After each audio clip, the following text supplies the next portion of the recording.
Bonjour, bienvenue chez Unia, bienvenue dans Industrie News. Aujourd'hui, on va parler temps de travail. Ce travail qui grignote notre temps libre ou qui l'envahit parfois complètement. Ce travail qui est parfois juste impossible à concilier avec notre vie familiale ou avec notre vie privée, tout simplement. Ce temps de travail qu'Unia propose de réduire, car on travaille beaucoup et longtemps dans notre pays. Bonjour Vania Aleva. Bonjour. Vous êtes la présidente d'Unia. Alors le syndicat réclame une réduction du temps de travail, mais comment on s'y prend pour ça ? Alors nous nous engageons pour une réduction du temps de travail sans perte de salaire ni de densification. Et la thématique de la réduction du temps de travail est présente dans différentes branches avec des facettes différentes. Ça peut être sous forme de revendication d'une réduction du travail hebdomadaire ou sous forme de réduction de la journée de travail. Sous forme de revendication de pauses payées ou tout simplement aussi comme réduction de la vie active, donc avec des modèles de retraite anticipée. Pourquoi est-ce que c'est devenu spécialement nécessaire aujourd'hui ? Les salariés en Suisse sont celles et ceux qui travaillent le plus longtemps d'Europe et des journées de travail trop longues nuisent à la santé. Il y a presque un salarié sur trois, presque 30% se sent stressé au travail ou un risque de burn-out. Donc, une réduction du temps de travail a aussi un impact direct sur une réduction des coûts de la santé. Et pourtant, on dit que le travail, c'est la santé, mais on voit que ce n'est pas si vrai aujourd'hui. Le temps de travail, voici ce qu'on en dit dans les mots du syndicat. La loi sur le travail et le code des obligations fixent la durée maximale du travail et les normes minimales pour les pauses, les périodes de repos, les heures supplémentaires et le travail de nuit. Les conventions collectives de travail précisent ces points. Par exemple, dans l'industrie même et l'industrie horlogère, la semaine fait 40 heures. Le temps de travail doit être mentionné dans le contrat de travail de l'employé. En Suisse, il est le plus élevé d'Europe. La durée légale du travail est de 45 heures par semaine. Mais beaucoup travaillent encore bien plus. C'est trop. Impossible de concilier travail et vie privée dans ces conditions. Si on réduit son temps de travail en diminuant son taux d'occupation, on diminue aussi son salaire et ses rentes et on s'appauvrit. Le temps de travail n'a presque pas évolué depuis 20 ans, mais la productivité augmente. Comme le travail est de plus en plus dense, les employés sont de plus en plus stressés et épuisés. Ils ont besoin de plus de temps pour se reposer.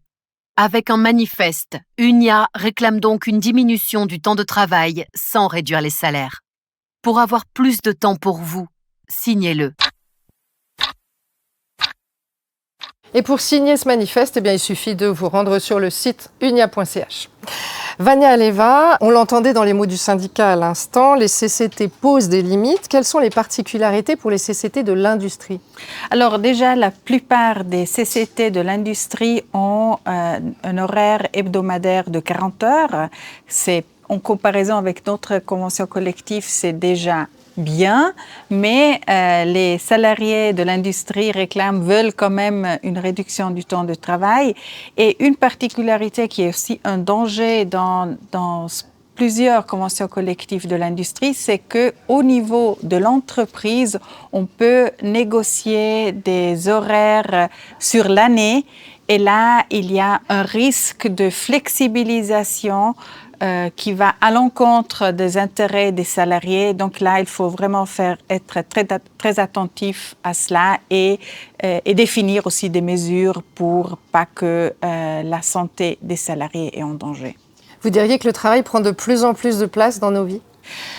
Oui, aussi parce que la limite entre vie privée et vie professionnelle s'efface de plus en plus et il y a des attaques massives du côté des politiciens de droite pour davantage de flexibilisation et de réglementation. Et là, pour nous, c'est clair, on va stopper ça, on se bat contre parce qu'il en va de la santé des salariés. Le développement des outils numériques aussi, c'est un facteur aggravant? Oui, c'est un problème parce qu'on est atteignable tout le temps ou l'atteinte d'être atteignable tout le temps est là. En plus, il y a aussi le télétravail qui est un risque parce qu'il y a d'un côté le problème de l'isolement des salariés et de l'autre côté, il y a un assouplissement de la frontière entre travail, moment de pause et aussi de la limitation du travail de nuit et de dimanche. Et donc, c'est un problème pour la santé. La question de la saisie du temps de travail maintenant, pourquoi est-ce que c'est si important? Elle est importante, elle est aussi une obligation légale. Soit elle est faite par un enregistrement des heures de travail, soit par un planning. Et c'est important d'avoir une survue de son temps de travail pour se soigner aussi. Ce n'est pas le cas partout, ni pour tout le monde, cette obligation. Oui, c'est obligatoire pour tout le monde. Il y a des exceptions sous certaines conditions pour certaines catégories de salariés qui ont une grande autonomie, qui ont des responsabilités de conduite et qui gagnent plus de 120 000 francs. Mais c'est sur certaines conditions, sinon la saisie est obligatoire. Les femmes sont particulièrement touchées, concernées par cette problématique du temps de travail. Pourquoi?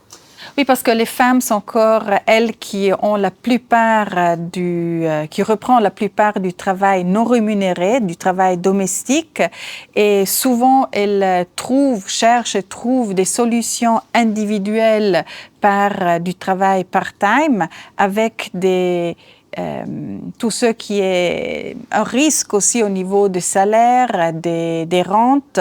Et donc, une réduction du temps de travail pour tout le monde est important aussi pour l'égalité et pour une plus juste répartition du travail payé et non payé. Je vous propose maintenant un témoignage particulièrement touchant et éloquent, vraiment emblématique par rapport à cette problématique. Catherine est ouvrière horlogère. En plus de son travail, elle s'occupe depuis 3 ans de son petit-fils âgé de 15 ans et de son papa de 101 ans. On l'a rencontré à la sortie de son travail à Butte, dans le canton de Neuchâtel. Les kilomètres, c'est correct, c'est le temps qui est long, parce qu'on passe beaucoup de temps dans les bouchons. En tout, j'ai 25 km. Le matin, je mets une demi-heure pour venir. Et le soir, je mets 45, 1 heure, parfois même plus, pour rentrer à la maison. Tout le monde rentre sur Pontarlier, donc ça fait comme un entonnoir.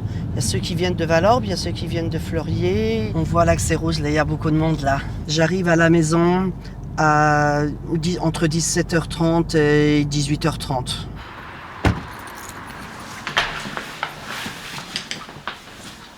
Coucou, salut Curtis. Ça va? Oui, à toi?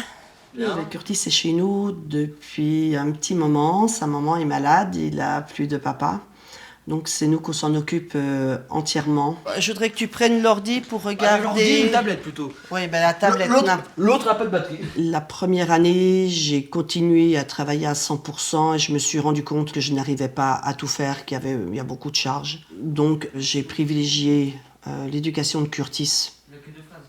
Donc j'ai demandé un 80%, ce qui m'a été accordé. Voilà, mais c'est vrai, baisse de salaire, baisse de tout, mais c'est un choix que j'ai fait vraiment pour pouvoir m'occuper à fond de Curtis. Tu as pris quoi là? Tu as pris J'ai pris le français. Le français, ok. Et puis il y a en plus votre papa? Oui, c'est vrai que j'ai mon papa qui a passé 100 ans, qui a 101 ans. Donc on va le voir aussi le week-end, je lui fais ses courses, je lui fais tous ses papiers. Voilà, il faut que je m'occupe de lui également. Je suis sa seule fille. Allô? Allô? Oui, c'est Catherine, c'est ton papa. Comment ça va? Tu es allé au jardin? Tu as fait... Non, t'es pas allé aujourd'hui. Catherine, c'est comme ça tous les soirs? Oui, c'est comme ça, voilà. C'est vrai que tous les soirs, mon mari va à l'EHPAD donner à manger à son papa. Donc moi, une fois que j'ai fait les devoirs de Curtis, je fais à manger. On fait le souper. Je fais souvent le repas aussi pour le lendemain. Ça se termine jamais avant 21h. Qu'est-ce que vous pensez de l'idée de réduire le temps de travail globalement pour tout le monde sans baisse de salaire? C'est sûr que ce serait un idéal, je pense, pour tout le monde, à n'importe quel âge. Et j'ai 60 ans et j'ai besoin de temps, du temps pour ma famille.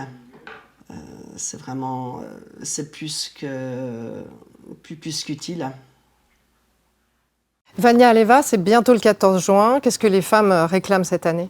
Alors cette année encore, la revendication, c'est du respect, plus de temps, plus d'argent.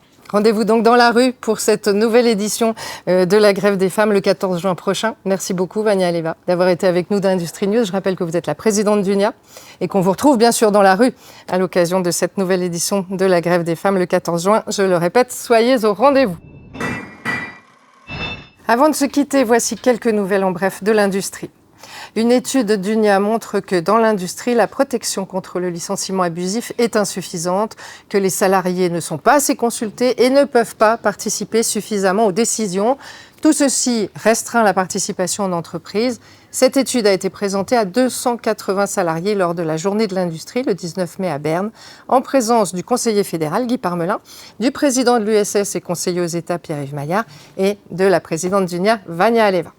Les manifestations du 1er mai ont mobilisé des dizaines de milliers de personnes dans toute la Suisse pour la Journée internationale des travailleuses et des travailleurs.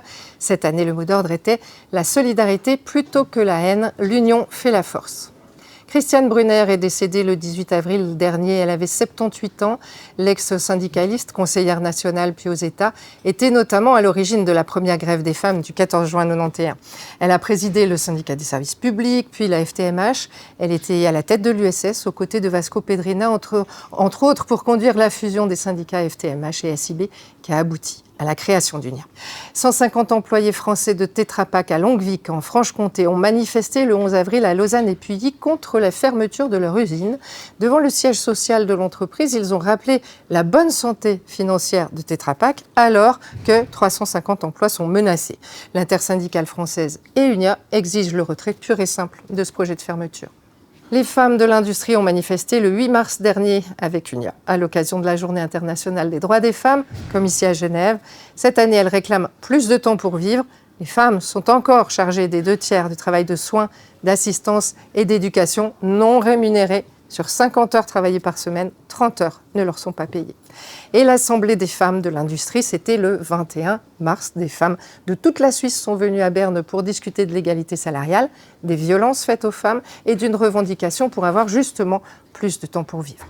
Enfin, le 21 mars au soir, la Jeunesse Unia organisait un concert contre le racisme à Berne, à l'occasion de la semaine contre le racisme, avec les chanteurs Benjil, Lakna et le DJ Crybabies en fin de soirée. Une enquête d'UNIA révèle qu'un apprenti sur 3 subit du racisme au travail.